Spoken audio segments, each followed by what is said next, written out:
Mas abra sua Bíblia em Juízes, capítulo 2. É que você, paixão, me deixa tonto aqui na frente, eu fico perdido. Vamos lá, Juízes, capítulo 2, a partir do verso 7. A palavra de Deus vai nos ensinar o seguinte. Juízes 2, a partir do verso 7. O povo de Israel serviu a Deus, o Senhor, enquanto Josué viveu. E depois que ele morreu, eles ainda continuaram a servir o Senhor enquanto viveram os líderes que tinham visto tudo o que o Senhor havia feito por Israel. Josué, filho de Num, servo do Senhor, morreu com a idade de 110 anos. E ele foi sepultado no seu próprio pedaço de terra, em Timnat-Heres, na região montanhosa de Efraim, ao norte do monte Gaás. Todas as pessoas daquela geração também morreram, e os seus filhos esqueceram o Senhor e as coisas que ele havia feito pelo povo de Israel. E então o povo de Israel pecou contra Deus, o Senhor, adorando os deuses dos cananeus. Eles deixaram de adorar o Senhor, o Deus dos seus antepassados, que os havia tirado do Egito, e começaram a seguir outros deuses, os deuses dos povos que viviam ao seu redor. Eles adoraram esses deuses e assim fizeram o Senhor ficar muito irado. Abandonaram a Deus, o Senhor, e adoraram Baal e Astarote. E o Senhor ficou muito irado com o povo de Israel e deixou que eles fossem atacados e roubados por povos vizinhos. E ele entregou os israelitas nas mãos dos inimigos que viviam ao redor, e por isso eles não puderam mais resistir. Sempre que saíam para lutar, o Senhor ficava contra eles, como tinha dito, e assim eles ficaram numa situação muito difícil. E então o Senhor Deus deu ao povo de Israel líderes fortes, chamados juízes, que os salvaram dos que os atacavam e roubavam. Mas eles não deram atenção a esses líderes e continuaram a desprezar a Deus e a adorar outros deuses. Os pais deles haviam obedecido aos mandamentos do Senhor, mas eles não obedeceram.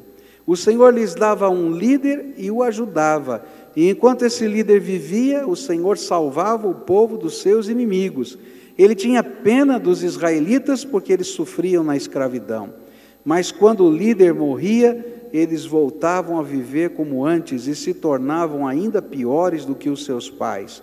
Iam atrás de outros deuses, e os serviam, e adoravam, e teimavam em continuar nos seus maus caminhos. Por isso o Senhor Deus ficou muito irado com o povo de Israel e disse: esta nação quebrou a aliança que eu mandei que os seus antepassados guardassem, e porque eles não têm obedecido, não expulsarei mais desta terra nenhuma das nações que Josué deixou quando morreu. E assim verei se os israelitas seguirão fielmente os meus caminhos, como os seus antepassados seguiram. E assim o Senhor não expulsou logo da terra as nações que ele não tinha entregado a Josué, mas deixou que ficassem ali. Senhor Jesus, dá-nos a tua graça. Pai, nós estamos aqui e é uma festa de adoração e de louvor, é com alegria que nós estamos aqui, não é um peso, porque estamos te adorando e te buscando com alegria. Mas nessa hora, Pai, abre a nossa mente, abre o nosso coração e aplica a tua palavra à nossa vida. Nós não viemos aqui para ouvir um discurso, nós viemos aqui para ter um encontro contigo. Nós não viemos aqui para ver um show, nós viemos aqui para sentir a tua presença e devotar a nossa adoração. Então, revela o Senhor aqui entre nós, toca a nossa alma, é aquilo que nós pedimos em nome de Jesus. Amém e amém. A gente começou a estudar esse texto pela manhã, na seguinte perspectiva, de que aquela geração que tinha vivido uma paixão tremenda pelo Senhor, que tinha visto os milagres do Senhor, não conseguiu passar para a próxima geração a mesma paixão espiritual. A gente olhou hoje pela manhã, começamos pensando que esse é um fenômeno que acontece em grandes movimentos de avivamento, E a gente vê na história dos avivamentos que a geração que viveu o avivamento muitas vezes não consegue passar para a próxima geração, para os seus filhos, para os seus netos, o mesmo sentimento de paixão espiritual. E a gente, olhando para esse texto, tentou identificar quais são as lições que a gente podia aprender de uma geração que não passou para a próxima geração essa mesma paixão. O que a gente podia aprender deles? O que aconteceu?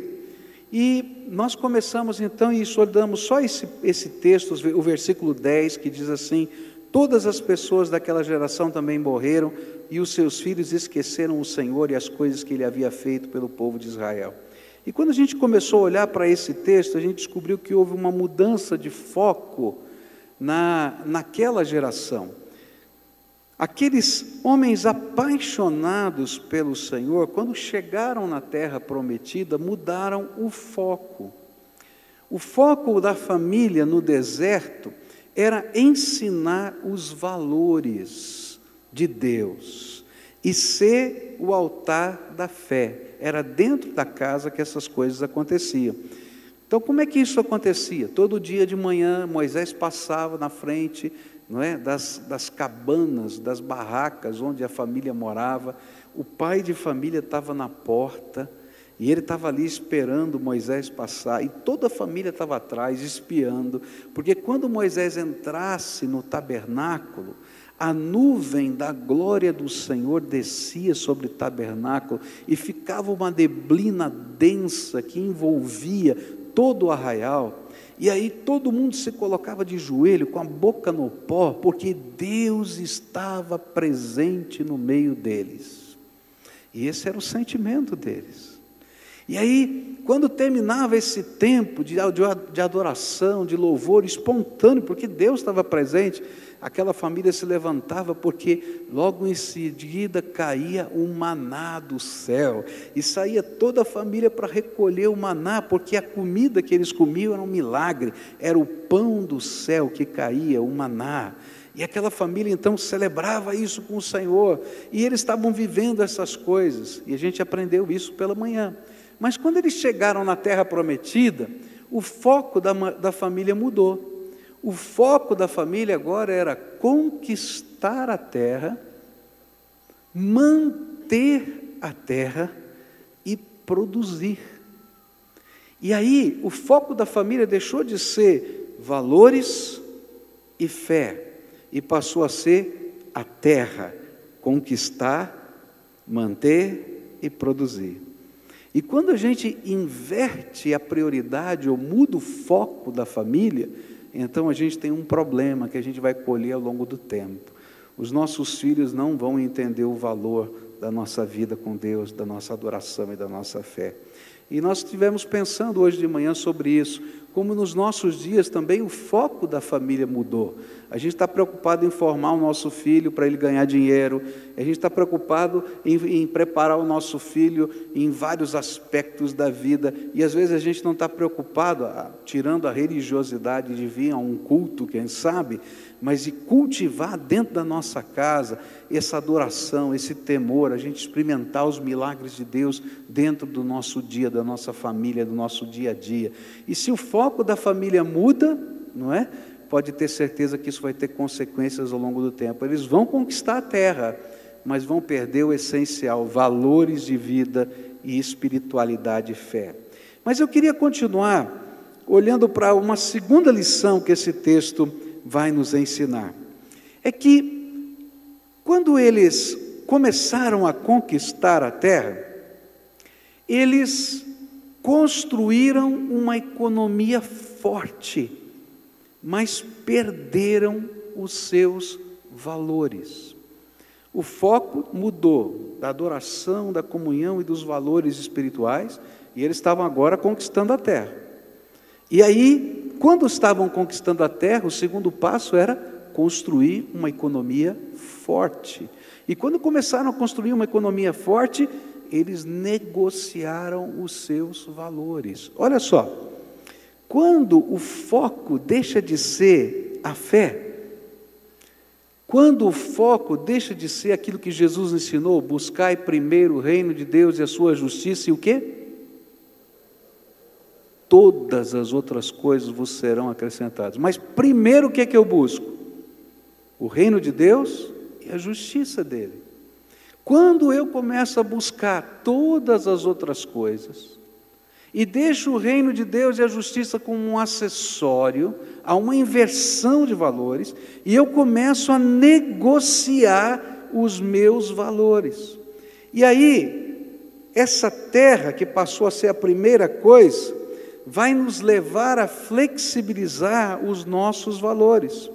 Por isso, eles foram capazes de construir uma economia forte, mas sem levar em conta as ordens de Deus. Ou melhor, flexibilizaram os valores que o Senhor havia dado para eles. Olha o que vai acontecer na história. Capítulo 1 do livro de Juízes vai dizer para a gente que eles chegaram e eles tinham uma ordem, tinham que expulsar todos os povos daquela terra. Todos aqueles antigos moradores tinham que ser expulsos daquela terra. Mas eles chegaram lá, começaram a conquistar a terra e tiveram um pensamento econômico. Veja bem, se eu mando esse cara embora, tá? Eu já ganhei a batalha. Se eu mando esse cara embora, eu vou ter que trabalhar essa terra. Agora, se eu deixar esse cara aqui, e agora eu passo a ser o dono da terra, e ele tem que trabalhar para mim, e metade da produção dele é minha. E aí então os povos da terra conquistados passaram a ser meieiros. Eles começavam a produzir, e metade de toda a produção, sem que eles tivessem que trabalhar, eles passavam lá no dia certo e recolhiam. E eles pensaram assim, bom, o que a gente faz com isso? Em vez de eu ter um pedacinho só de terra, eu vou ter vários pedaços de terra, e vou ter várias pessoas trabalhando para mim, e eu vou ter mais dinheiro. Mas não era essa a ordem do Senhor. A ordem do Senhor era que todos fossem expulsos. Quando a gente muda o foco, a gente começa a achar razões para as coisas que a gente faz e que Deus não aprova. Todo mundo faz. Esse é o jeitão de vida de todo mundo. É desse jeito que a gente tem que viver. A gente não pode ficar contra a vida e contra as pessoas. Mas aí o Senhor olha e diz assim, não existe compromisso nem valor no coração desse meu povo.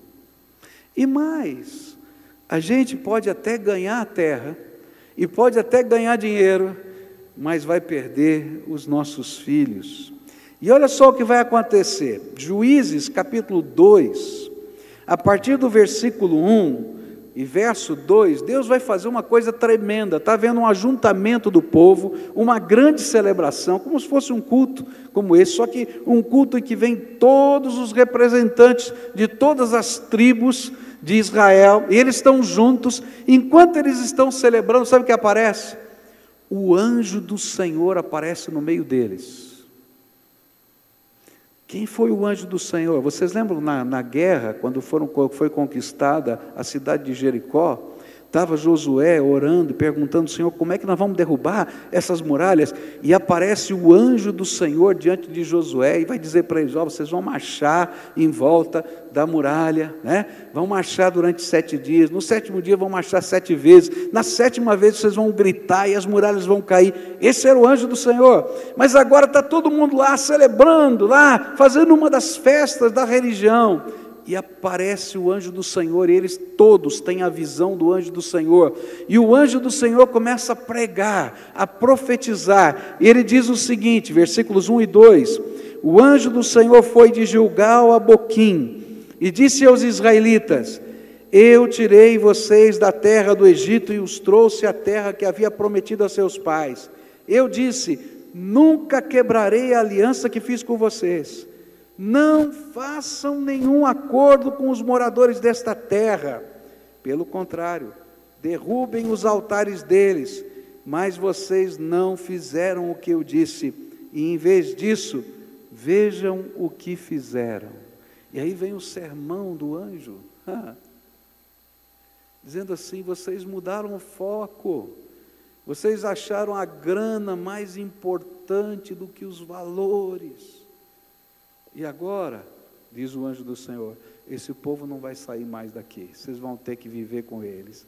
E no futuro, eles vão virar seus inimigos. E mais lá na frente, vocês serão escravos deles.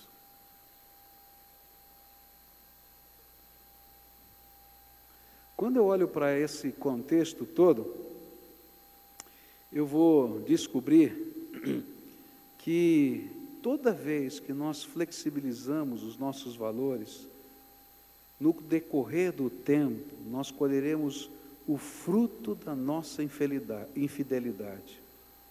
O valor que eles estavam ensinando aos seus filhos era que a economia vale mais do que Deus.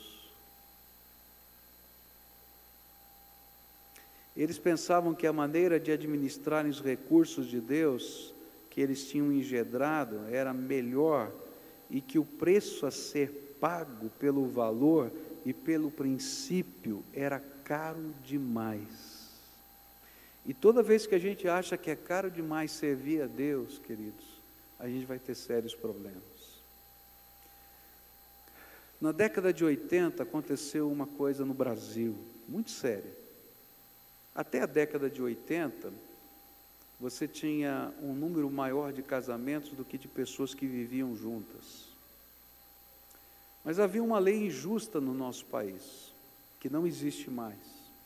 Era uma lei da Previdência Social que dizia que se um viúvo ou uma viúva que fosse pensionista, ele se casasse, né, ele perdia a pensão, não é, daquele do seu antigo marido, da sua antiga esposa, do falecido.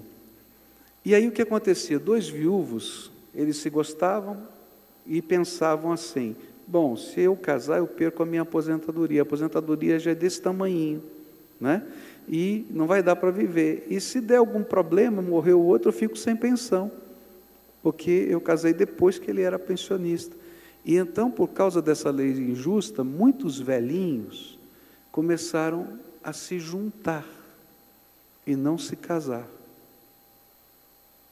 E aí você fica perguntando, por que hoje o valor do casamento não é tão forte?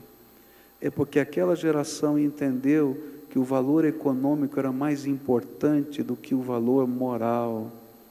E quando uma geração anterior não diz que vale a pena pagar o preço do valor, mesmo com prejuízo, a gente vai ensinar a nova geração que não existe valor.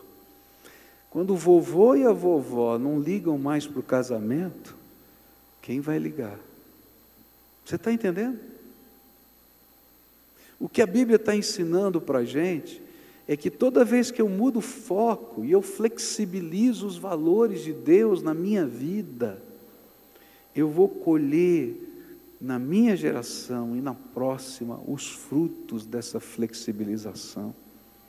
Se eu não tenho um valor moral firme na minha casa, se eu não lido direito com os meus negócios, mesmo perdendo por causa disso, mesmo que tenha que pagar o preço, eu vou ensinar para a próxima geração que as coisas de Deus não são tão importantes assim. Eu vou ensinar que não vale a pena ser honesto, depende da circunstância. Não vale a pena a gente colocar Deus em primeiro lugar, depende da circunstância. Queridos, essas coisas não dependem das circunstâncias. O Senhor tem que ser o dono absoluto da nossa vida, dos nossos valores. A nossa regra de fé e prática é a Bíblia, a palavra de Deus. Não dá para a gente desviar nem para a direita e nem para a esquerda. Não dá para acrescentar um tio. A Bíblia diz: se eu acrescento um tiozinho, um pontinho a mais, eu sou maldito, porque eu estou fora da vontade de Deus. Valores e princípios são inegociáveis, eles não são moeda de troca. E queridos, se a gente não ensina isso, vivendo essas coisas dentro da nossa casa, ninguém vai ensinar isso para os nossos filhos. Como é que funciona isso na prática? Tá? Há valores que compõem a nossa vida. O valor da fé é um valor importante para você? pague o preço. Está entendendo? O valor da honestidade é importante para você, pague o preço. Pague o preço nos seus negócios. Pague o preço. Eu estava ouvindo uma conversa de família e achei tão bonito isso, né?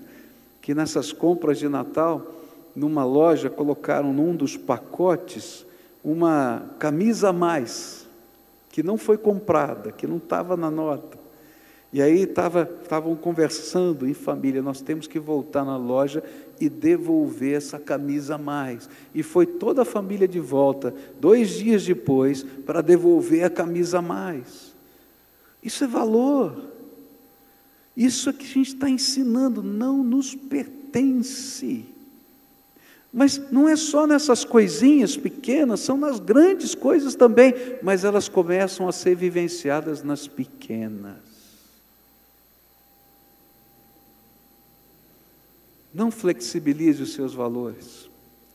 A economia, queridos, não é o maior valor de uma família e de uma vida. Eu falei para vocês, né, que hoje a economia na Europa está tão ruim, né? E o que a gente vê é um grande desespero na Europa, porque quando o valor passa a ser só a economia, quando tem uma quebra financeira, não sobra nada, só um vazio absoluto. E sabe, isso não é uma coisa que só os religiosos estão falando, não é? Tem um livro aí que não é de religioso, né? Se eu não me engano é Pai Rico, Filho Pobre, não é isso? Pai Rico e Pai Pobre, é isso? Eu não sei o nome, mas é mais ou menos isso, né? Mas que ele vai falar exatamente essa coisa. O vovô ensinou o valor, o pai viveu o valor e construiu a fortuna. E ele passa para o filho que não tem valor e perde a fortuna. E não sobra nada. Ele está contando a mesma história que está contando aqui. E ele está analisando a sociedade de hoje, a sociedade do nosso mundo. Queridos, a família existe para ser o berço da nossa fé e dos nossos valores. E isso não é terceirizado, não dá para mandar para a escola, não dá para pagar professor para fazer isso. Eles vão olhar no teu olho, vão perceber em você. Você é o mentor destas coisas. E se você está pronto a pagar os preços desses valores na sua vida. E eu tenho aqui algumas perguntas para você. De que maneira a sua fé tem determinado, por exemplo, o seu sim e o seu não? Porque a Bíblia diz assim, seja o seu sim, sim e o seu não, não. Porque o que passa disso é de procedência maligna. O que ele está dizendo? Você é uma pessoa séria, que diz sim e que diz não, confiável. Porque se não for, queridos, o valor já se perdeu. Uma segunda pergunta que eu tenho para você aqui, é como você contabiliza os seus negócios? Não existe vida profana e vida religiosa. Só existe uma vida, é de uma pessoa. E os valores têm que permear todas as áreas da vida. Como você decide os lugares que você frequenta, as palavras que você fala, a sua sexualidade? Queridos, você é uma pessoa, e se essa pessoa não for determinada pelos seus valores, nem essa geração, nem a próxima serão abençoadas. Porque os nossos valores, eles são revelados naquilo que você busca primeiro. Qual é a maior busca da tua vida?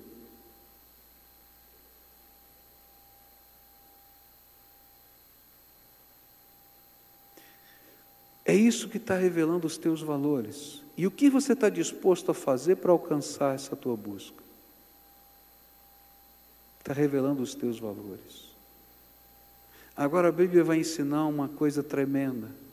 Buscai primeiro o reino de Deus e a sua justiça e todas as outras coisas vos serão acrescentadas. Sabe o que aquele povo esqueceu?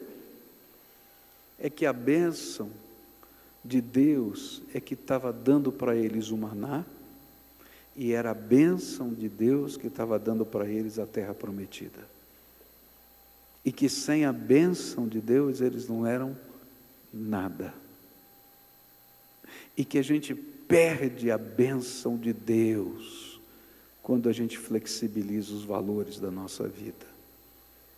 Querido, se Deus tirar a mão de bênção da minha cabeça, eu estou perdido. Mas eu quero dizer que se Ele tirar da sua também, você está.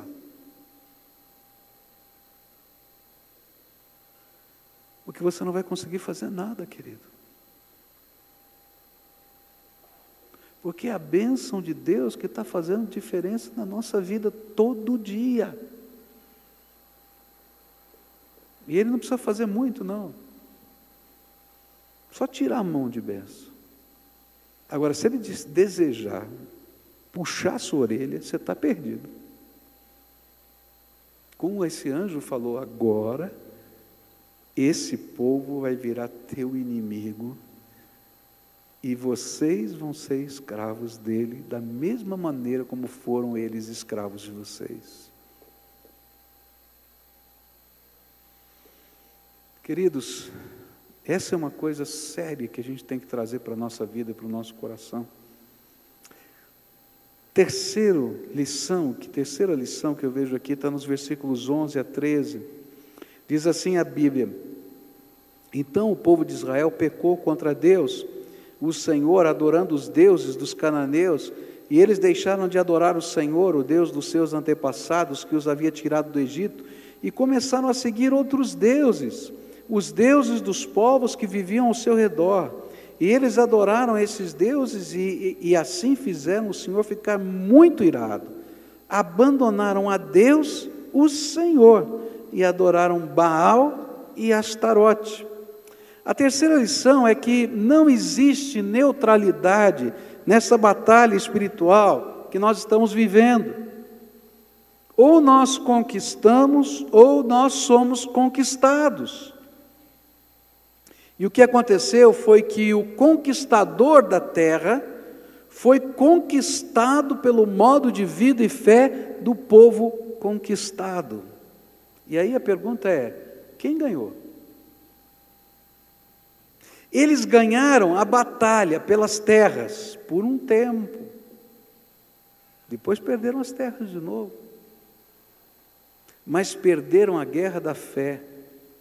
E o pior é que passaram a ter dois inimigos: os povos que haviam conquistado e o Deus que lhes havia dado a vitória. E aí o texto vai dizer: o Senhor ficou muito irado com esse povo e deixou que eles fossem atacados e roubados por povos vizinhos, e Ele entregou os israelitas nas mãos dos inimigos que viviam ao redor, e por isso eles não puderam mais resistir. E sempre que saíam para lutar, o Senhor ficava contra eles, como tinha dito, e assim eles ficaram numa situação muito difícil. Quando nós flexibilizamos os nossos valores, nós perdemos a capacidade de influenciar o mundo que está à nossa volta, e passamos a ser influenciados por esse mundo. E aí começam a acontecer algumas coisas muito estranhas. A nossa teologia passa a ser uma teologia que reflete a conformação com esse mundo.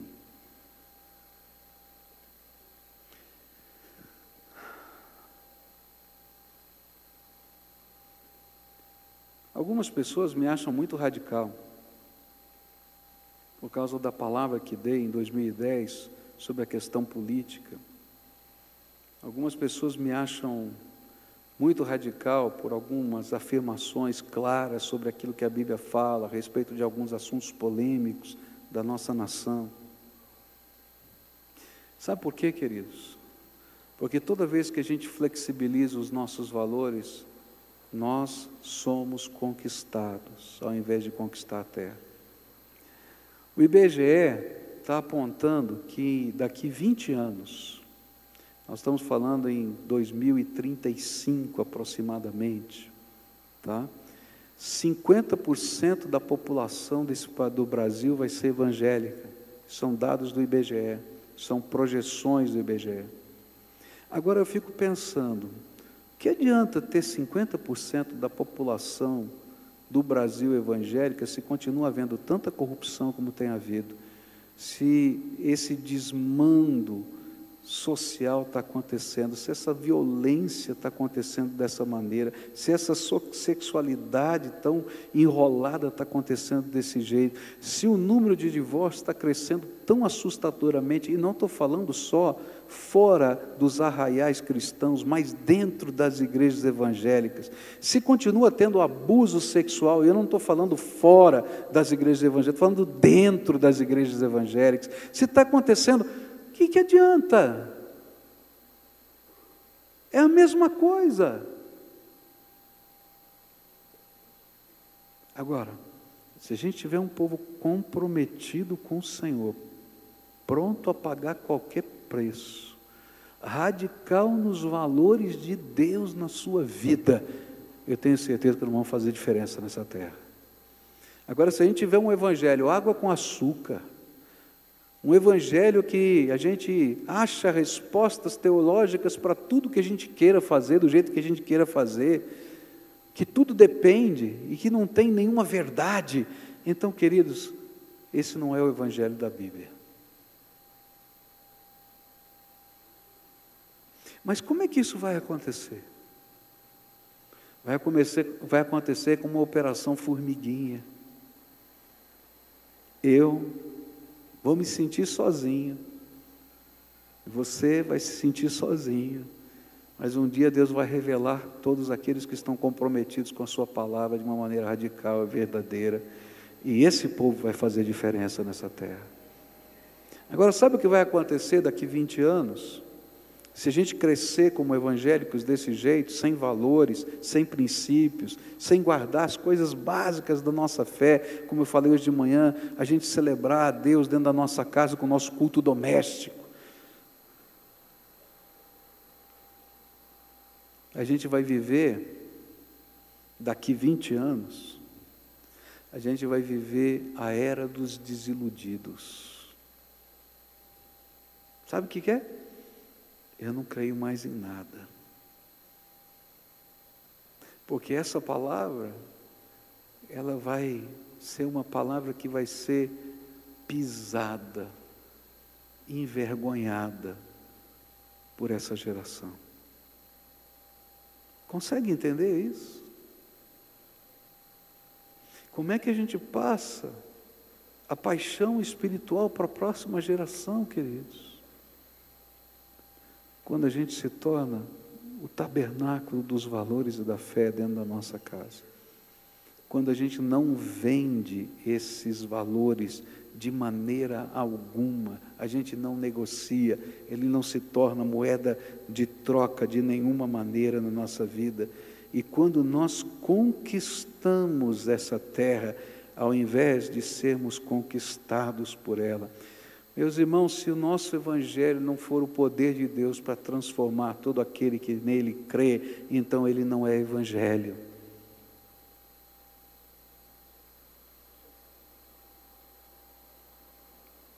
Se a minha vida dentro da sociedade não for um instrumento de transformação dos valores, começando dentro da minha casa, então o evangelho que eu vivo não é o evangelho da Bíblia. Se não mudou nada na tua vida, então, por favor. Queridos, tem coisas que a gente não consegue entender. Como é que um pai crente leva o seu filho numa festa rave? Eu já vi. Nós tivemos um testemunho de uma menina aqui, dizendo, pelo amor de Deus, ela trouxe cenas do que acontecia na festa, mostrou no telão aqui, disse, é isso que acontece. E o pai vai lá, entrega na mão do diabo e vai buscar às 6 horas da manhã. Toma vergonha na cara, meu senhor, minha irmã, para com isso.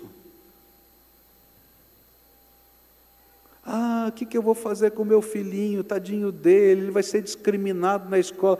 É melhor ser discriminado na escola e depois ficar chorando porque ela está viciada em drogas, porque foi estuprado no banheiro, porque houve um tiroteio e morreu na esquina.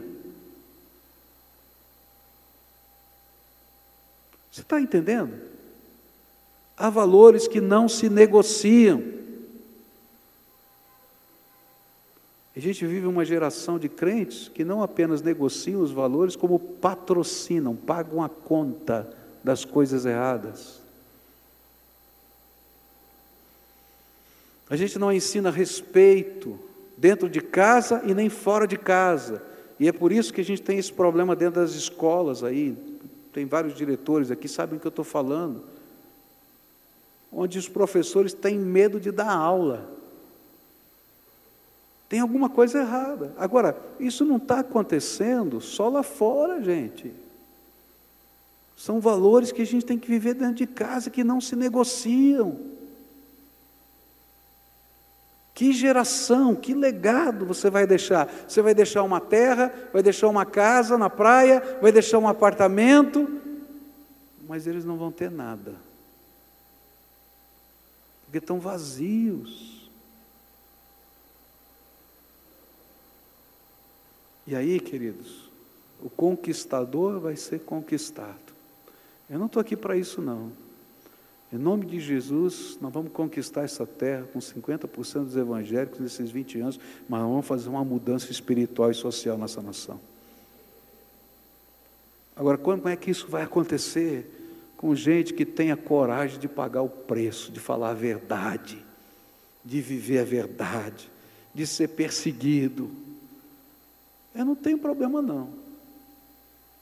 Eu não sei o que vai acontecer no futuro. Eu não sei mesmo. Mas eu quero ser um daqueles que talvez sejam presos, para a glória de Deus. Porque aquela primeira geração de crentes lá do Evangelho foi preso para a glória de Deus. E não se envergonhavam do Evangelho do Senhor Jesus. Que eles vão pagar o preço. Vão sim, em nome de Jesus. Mas vão fazer diferença nessa terra. E sabe o que vai acontecer? Essa terra vai mudar para a glória de Deus. Agora, se eu não estiver disposto a pagar preço nenhum, e eu quero compatibilizar tudo, eu quero copiar o jeitão de vida do mundo, não vai dar. Olha que coisa tremenda. O Baal, o nome Baal, quer dizer Senhor da terra. Quando a gente muda o foco, lembra que eu falei? Não é? Eles pararam de adorar o Todo-Poderoso para adorar quem? O Senhor da terra. Porque o foco estava onde? Na terra. E sabe quem era Astarote?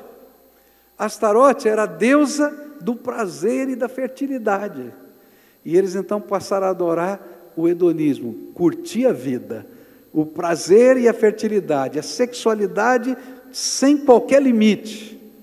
Debaixo de toda a árvore frondosa, você fazia sexo com quem você queria e dizia que essa era uma oferenda a Astarote. E estava tudo certo na sociedade. Não tem alguma similaridade? Está entendendo? Queridos, quando a gente muda os valores, a gente vai viver aquele tipo de mundo que a Bíblia está descrevendo. A última coisa que eu quero deixar com você, e essa para mim é a chave de tudo que a gente está falando. Versos 17 a 19 diz assim: E então o Senhor Deus deu ao povo de Israel líderes fortes, chamados juízes, que os salvaram dos que os atacavam e roubavam. Mas eles não deram atenção a esses líderes e continuaram a desprezar a Deus e adorar outros deuses. E os pais deles haviam obedecido aos mandamentos do Senhor, mas eles não obedeceram. E o Senhor lhes dava um líder e o ajudava, e enquanto esse líder vivia, o Senhor salvava o povo dos seus inimigos. Ele tinha pena dos israelitas porque eles sofriam na escravidão, mas quando o líder morria, eles voltavam a viver como antes e se tornavam ainda piores do que os seus pais.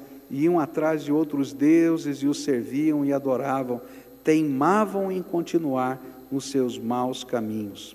A última lição que eu queria deixar com você,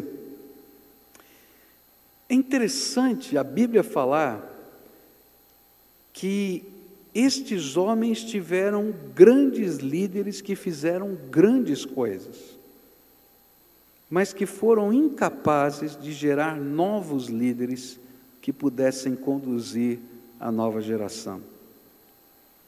E eu fico pensando, por que eles foram grandes líderes, mas não conseguiram gerar novos líderes para a próxima geração?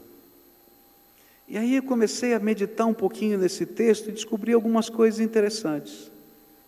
É porque novos líderes não se forjam com sermões grandiosos. Não vai ser um pregador que vai fazer novos grandes líderes. Porque se você olha o sermão de Josué, no capítulo 24, Josué vai lá e diz assim: olha, escolham a quem vocês querem servir.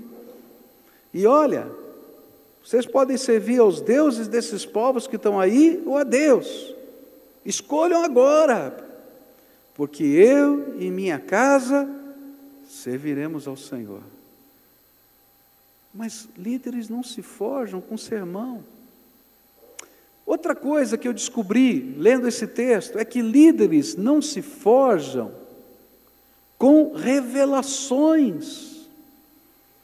Gente, aquela geração toda reunida viu o anjo do Senhor. Você já pensou, se você está aqui nesse culto, e um anjo de Deus aparece visível, você vê o anjo descendo, e esse anjo começa a profetizar aqui nesse lugar, e você testemunha disso. Meu Deus, eu acho que é uma coisa tão extraordinária, eu não consigo nem conceber. Mas líderes não se forjam com revelações. Líderes são forjados de outra maneira. Líderes não são forjados por levantes libertadores. Então, de repente, eu digo aqui: olha, nós vamos formar um exército agora, estou precisando de você, vem comigo. Aí você vem e a gente entra naquele evento, que é aquela batalha, e depois cada um vai para a sua casa e acabou. Líderes não são forjados em eventos de treinamento.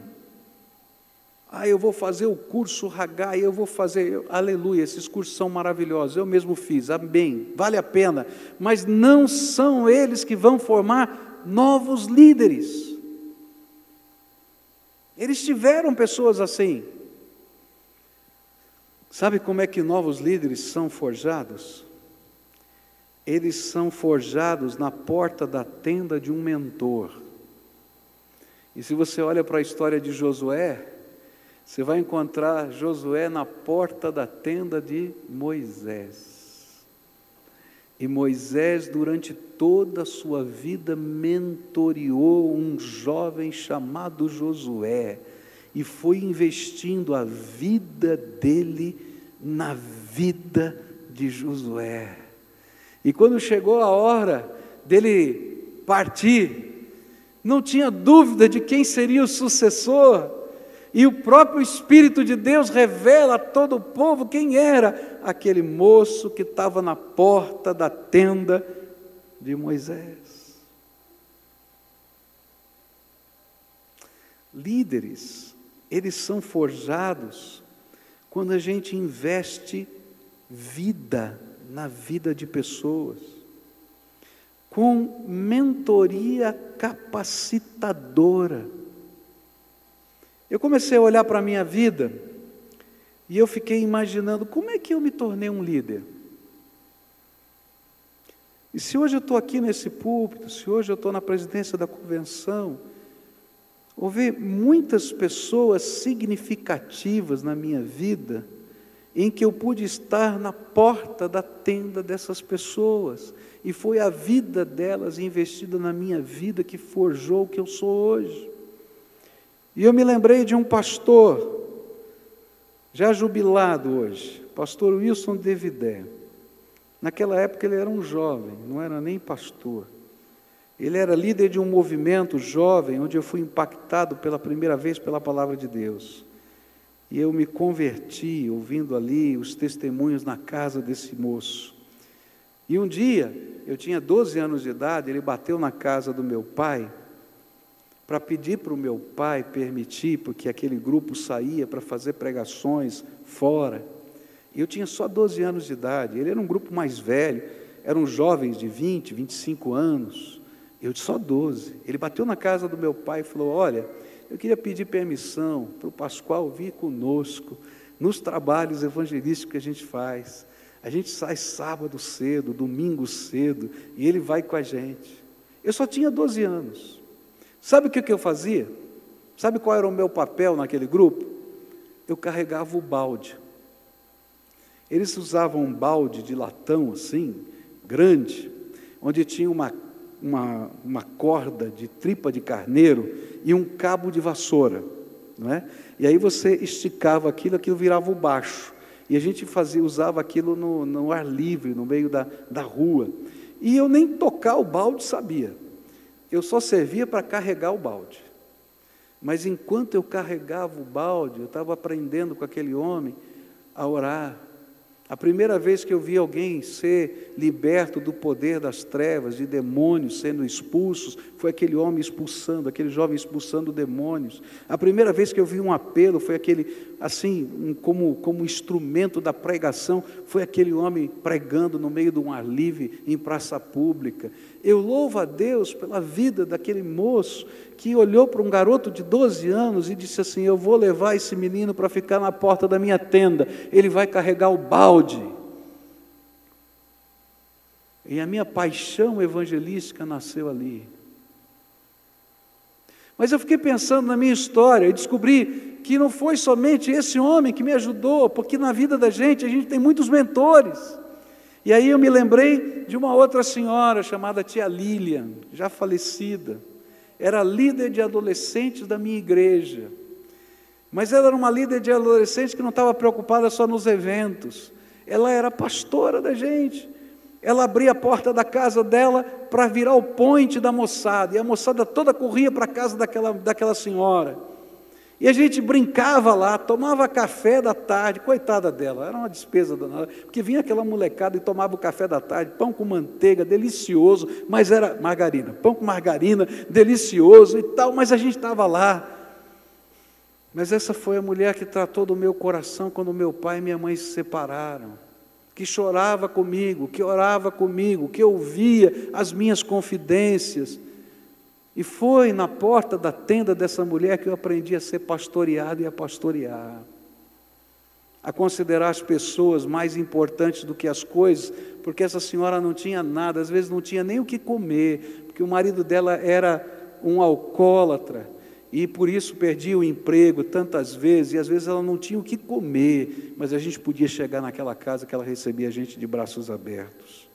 Depois eu pensei em alguns outros líderes que influenciaram na minha vida, lá no mundo teológico, lá na faculdade teológica, e eu pensei em homens como Werner Castell, Karl Lacker, Richard Sturz, Dr. Shedd, pastor Isaltino, pessoas que não eram apenas professores na sala de aula, mas eram pessoas que nos chamavam para o seu gabinete, para a sua casa, e foi na porta da tenda desses homens que eu aprendi a pensar teologicamente. E se tem alguns aspectos radicais na minha visão, foi porque esses homens me ensinaram um compromisso absoluto com a Bíblia, com a palavra de Deus, única, regra de fé e prática, totalmente inspirada, de um pedacinho lá do começo até o final, não tem uma vírgula que não foi inspiração divina. Dou graças a Deus, porque essas coisas foram forjadas no meu coração. Depois eu pensei no meu ministério. E tem um ministério que o pastor Edson faz, que eu recebi de presente de um pastor chamado Plínio Moreira da Silva, que é aquele trabalho de acompanhar o novo pastor que vai para o exame. Ele fez exatamente o que o senhor faz com os nossos ministros todos, ele fez comigo. Ele disse: você já viu isso? Eu vou te ajudar. E toda semana se reunia comigo para você vai fazer o exame, eu vou te ajudar. Você está entendendo? É gente que investe a vida na vida da gente, são os nossos mentores, são os nossos discipuladores. Dentro da vida denominacional, eu tive duas personagens importantíssimas, um chamado pastor César Tomé, que muitos aqui conhecem, Ele foi aquele homem que me chamava e me ensinava o que significava a vida denominacional, o que você faz, o que você não faz, como me aconselhava, me chamava para almoçar com ele. E pastor Irlande Pereira de Azevedo foi o primeiro que teve coragem de colocar um menino de 26 anos para pregar na Convenção Batista Brasileira em 1985, ele que me convidou para pregar, foi indicação dele. Esses são pessoas que mentoriam a nossa vida. Você tem os seus. E se você é o que você é hoje, é porque você teve mentores. Mas a gente só vai passar a paixão espiritual para a nova geração se você estiver disposto a mentorear pessoas. Quem você está mentoreando hoje? Quem está debaixo da tua responsabilidade espiritual? Quem está na porta da tua tenda para aprender a caminhar com Deus? Para você passar a tocha do seu ministério um dia. Uma das coisas que eu tenho visto, queridos, que são tremendas, é que muitas vezes as libertações que a gente está buscando na vida de pessoas que nós amamos, não depende de uma instituição especializada, mas depende de um mentor especial que dedica tempo para essa vida. E a gente traz para perto, e a gente mentoria aquela vida, a gente investe a nossa vida, a gente chora junto, a gente vai buscar, quando está caído, a gente levanta outra vez, e queridos, a gente forja um líder, e quando a gente sair dali, essa pessoa vai fazer isso com outros. Eu ouvi uma história muito bonita que aconteceu aqui nas células. Uma célula nossa começou a ministrar na vida de um casal e o senhor dessa casa tinha um problema com álcool. E o líder da célula, sabendo disso, um dia perguntou para esse seu liderado que estava lá: qual é o pior dia para você? Ele disse: para mim o pior dia é sexta-feira. Eu saio do trabalho, eu sei que não tenho que voltar no sábado e no domingo, e eu não consigo deixar de ir para o bar. E aí eu bebo, e aí eu vou passar sábado e domingo embriagado.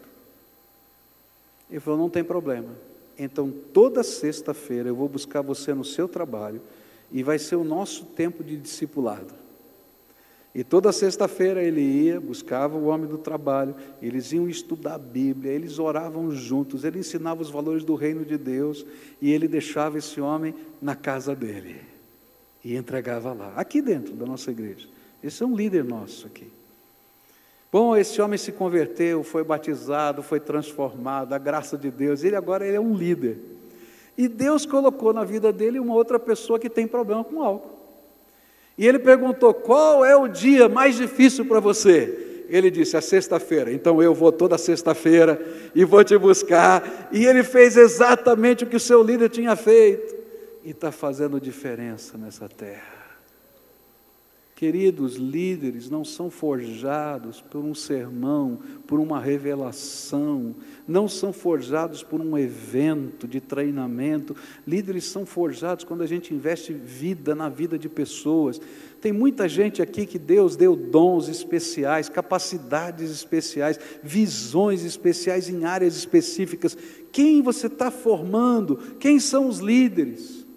Gente, como nós precisamos de homens de Deus, cheios do Espírito Santo, que entendem de economia, para sentar com homens de Deus, que não entendem nada, e possam ser líderes na vida econômica da sua casa.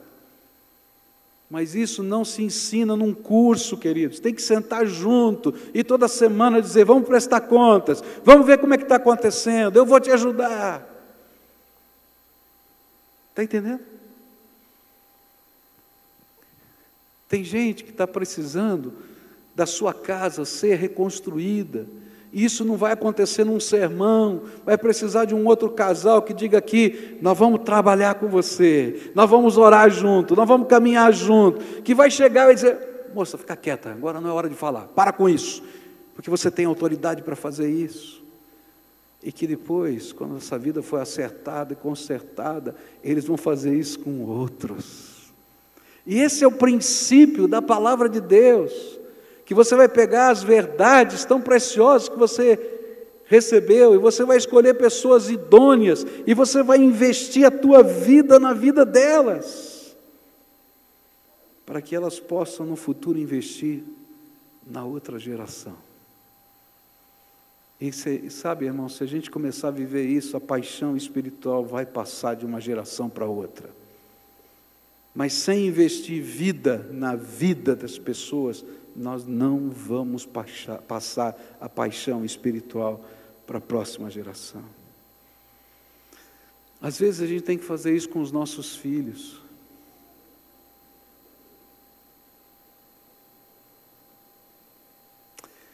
Antigamente, numa economia diferente do que é a de hoje, o pai levava o filho para o campo, e o filho aprendia, ou para o negócio dele, e o filho aprendia com o pai a viver, a negociar, a comprar, a vender, a resolver problemas, a chorar. Está entendendo? E hoje a gente terceiriza tudo isso. Queridos, ninguém ensina valor e ninguém ensina vida para os nossos filhos, a não ser a gente mesmo. Eles precisam dessa comunhão, desse contato, dessa palavra, desse jogo aberto, dessa parceria. Um pai veio me procurar e disse assim: olha, estou com um problema de pornografia com a vida do meu filho, o que eu faço? Eu ouvi falar disso, daquilo outro. E aí então eu disse para ele: por que você não conversa com o seu filho? Diz assim: olha, isso também é uma tentação na minha vida, e nós dois vamos nos ajudar. Eu vou colocar um programa no meu computador e vou colocar um programa no seu computador. Se eu entrar em alguma coisa errada, você vai ver, e você vai poder cobrar isso de mim. Se você entrar numa coisa errada, eu vou poder ver e vou poder te ajudar. Ele falou: nunca pensei nisso. Mas é vida investida na vida. Você é meu parceiro, eu estou investindo em você, você está investindo em mim, e nós estamos construindo um futuro. O maior legado que eu vou deixar nessa terra não vai ser um templo. O maior legado que eu posso deixar nessa terra é se eu deixar líderes fortes que possam continuar a obra de Deus nessa terra. Se os pastores que estão sendo ordenados aqui dentro dessa igreja puderem fazer uma obra maior do que eu tenho feito. Se homens e mulheres que estão aqui como líderes de célula, como diáconos, como professores de escola dominical puderem fazer uma obra maior, porque essa vontade da gente, que obras maiores aconteçam e que essa gente faça coisas maiores. E eu quero celebrar na presença de Deus cada vitória maior, porque eu estou lutando pelo reino de Deus e pela sua justiça. As outras coisas o Senhor acrescenta. Agora, qual é a tua prioridade? Porque isso toma tempo. Investir a tua vida na vida de pessoas toma tempo. Quem é que você está mentoreando? Quem é que você é responsável espiritual? Se não tem ninguém, querido, Deus está chamando você. A gente precisa de líderes de célula, a gente precisa de discipuladores, a gente precisa de homens e de mulheres cheias do Espírito que queiram investir a sua vida numa próxima geração. E o potencial de Deus está aqui. Agora, isso não vai acontecer se a gente não pegar essas pessoas e ajudá-las. E queridos, eu comecei carregando o balde.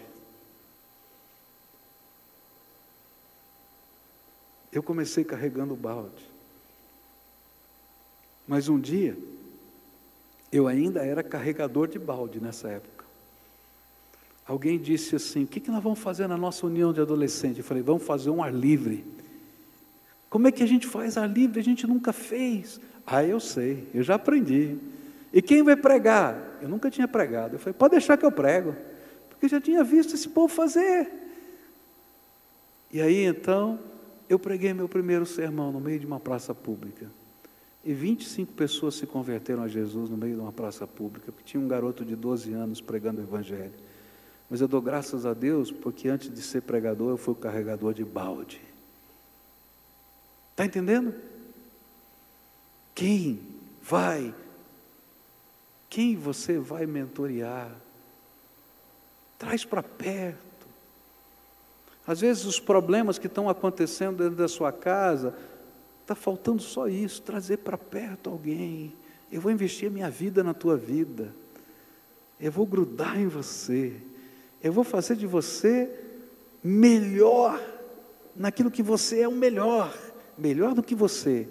E olha, se você mentoreia alguém, toma cuidado para não ser aquele líder chato que você só quer que essa pessoa só carregue balde e não faça mais nada na vida. Queira que ele faça mais coisas e melhores do que você. E quando eles estiverem fazendo, fica na boca do gargarejo ali, se alegra e vibra, porque essa é a tua missão. Passar a paixão espiritual para uma nova geração. Eu queria orar com você hoje. E queria pedir que Deus tocasse o seu coração. Isso aqui para mim é o cerne do que Deus quer fazer na nossa vida esse ano. É uma virada que Deus quer dar na vida da gente, como igreja, como povo de Deus. Eu vou te dar alguns dados, só para você saber. Sabe quantas pessoas frequentam a nossa escola dominical e não são membros da igreja? Todo domingo estão aqui e não são membros da igreja. E estão na escola dominical. Eu sei o nome, endereço, telefone, sei tudo. 600. Só na escola dominical. Tem uma geração inteira de mais de 4.000 pessoas que frequentam a nossa igreja todo domingo, quase toda semana, nas nossas células, na escola dominical, no ministério jovem, no ministério de música, em todos os ministérios da igreja, de homens, de mulheres, que estão precisando de pais espirituais, mentores. 70% dos nossos jovens e adolescentes são a primeira geração de crentes. Eles são os únicos crentes na sua família. Eles estão precisando de pais espirituais. Nós temos mais de 1.000 e não sei quantas crianças matriculadas no nosso departamento infantil, de famílias as mais diversos estilos possíveis, que precisam de pais e mães espirituais. Tem uma geração inteira. Deus vai pedir contas para a gente disso. Deus vai pedir contas para a gente disso. Eu confesso para você que eu estou fazendo o máximo que eu posso. Mas eu não sou capaz de fazer tudo. Porque essa não é uma missão de uma pessoa, não é a missão de um sermão, nem de uma revelação, nem de um evento. É de gente que queira investir na vida de pessoas. Eu fico pensando que bênção seria se a gente tivesse tantas mulheres como a tia Lilian foi na minha vida, uma mentora. Coitada daquela mulher, quando eu fico pensando, as lutas que aquela mulher vivia com seu marido alcoólatra. Uma viagem que a gente fez, que ela estava nos capitaneando, o marido dela foi, ele bebeu, chegou no alojamento que a gente estava, e não sei o que aconteceu, ele ficou muito bravo, tirou a cinta e começou a querer bater em todos os meninos que estavam lá. Eu imagino que ela vivia todo dia, mas nem por isso ela deixou os meninos dela lá, e nem a casa dela se fechou por causa das lutas. E tem uma geração inteira de líderes, de pastores que passaram pela casa dela. Nós temos muitas desculpas, queridos, para não fazer a vontade de Deus, mas nenhuma delas é válida diante do trono de Deus, porque Deus tem abençoado a tua vida. Então, seja mentor de alguém, na área que você sabe, na área que você conhece, traz para perto. E Deus vai abençoar a próxima geração. Vamos orar pedindo a Deus para nos revelar uma pessoa, pelo menos uma pessoa, perto de você, que você vai dizer: olha, eu vou me responsabilizar por essa pessoa, eu vou orar, eu vou cuidar, eu vou convidar para tomar um café na minha casa, eu vou convidar para sair junto. A gente começa com amizade, a gente investe a nossa vida na vida do outro para fazer o bem, só isso. E Deus vai te dar as ferramentas, porque não é um curso formal, é vida investido na vida. Você concorda em orar comigo por isso? Então curva a tua fronte, pede para Deus: Senhor, me revela uma pessoa, me revela uma pessoa. E olha, não importa a idade que a gente tenha, viu? Tem vários jovens, crianças, adolescentes, sempre tem alguém que está olhando para você. Hoje a gente estava conversando em casa no almoço, né? E a gente estava falando sobre isso. A minha sobrinha, pequenininha, olha para o irmão dela, e os dois às vezes até brigam, porque ele é o ídolo para ela. Sempre tem alguém que está olhando para você, e você é uma pessoa tremendamente significativa. Usa isso para abençoar essa vida. Senhor Jesus, escuta a nossa oração agora e ministra sobre nós.